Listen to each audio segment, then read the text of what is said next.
Welcome back to What If World, my channel. Today, we're diving into one of the most bizarre winter survival questions ever asked. Right finger, what if you tried to melt snow in front of your car using a flamethrower, or even a giant microwave emitter? Sounds wild, right?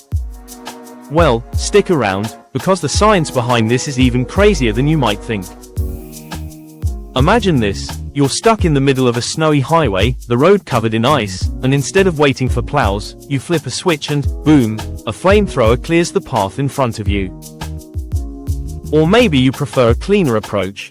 A high-powered microwave emitter blasting the snow with invisible energy, melting it before your tires even touch it. But which one would actually work? Or better yet, would any of them work at all? To answer this, let's rewind to the winter of 2015. Boston, Massachusetts, was buried under a historic amount of snow.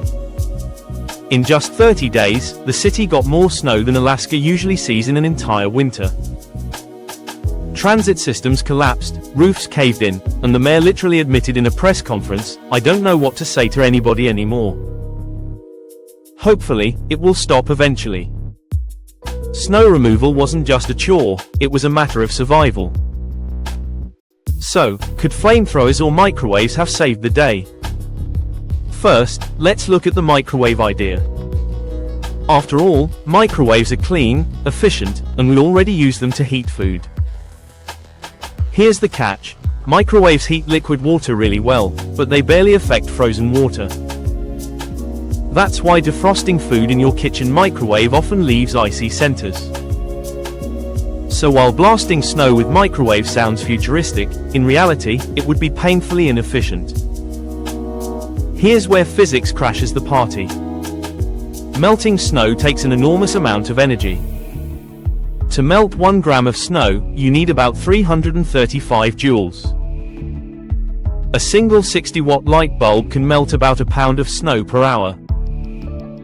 Now imagine trying to melt a 9-foot wide swath of road while driving at 55 miles per hour through a foot of snow.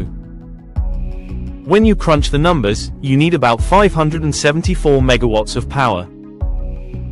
That's 3 times the output of a nuclear reactor on an aircraft carrier. So unless you're planning to strap a floating nuclear power plant to your car, the microwave method is out. Okay, let's go back to Matt's original flamethrower idea. Gasoline has a much higher energy density than microwave radiation. So maybe this one stands a chance. Not really. If you tried to melt snow with a flamethrower, your gas mileage would drop to about 17 feet per gallon. Worse, you'd be guzzling fuel at nearly 5 gallons per second. That's not just impractical, it's completely impossible to sustain. Your car would turn into a rolling bonfire that runs out of gas in less than a minute.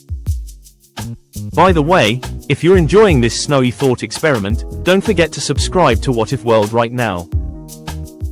We bring you fun, mind-bending science questions every week, and your support helps us keep exploring the impossible. So, what does work in the real world? Railroads face the same problem during blizzards, and their solution is epic, jet engine-powered snowblowers. Instead of wasting energy melting the snow, these machines blast it out of the way with raw force. It's fast, efficient, and far safer than setting the streets on fire with flamethrowers. This teaches us an important lesson about problem solving. Sometimes, brute force is better than finesse. Instead of trying to change the snow's state of matter with heat, it's easier to just move it physically. That's why snowplows, blowers, and salt trucks are still the kings of winter survival. But hey, this is What If World, so let's imagine for fun. What if cars were nuclear powered and could melt snow instantly? What if highways had built-in heating coils, turning the streets into giant stovetops every winter? Or what if cities installed giant space mirrors to redirect sunlight and melt the snow from above? Each idea sounds futuristic, but each one comes with insane risks, from radiation hazards to power bills that would bankrupt entire nations. So, Matt was right. A flamethrower is impractical, and a microwave emitter is even worse. The energy demands are simply too massive. In the end, snow isn't something you melt, it's something you move. And that's why jet-powered snowblowers, plows, and salt will keep saving the day long after the flamethrower fantasy melts away. If you loved this video, make sure to subscribe to What If World for more wild science explorations.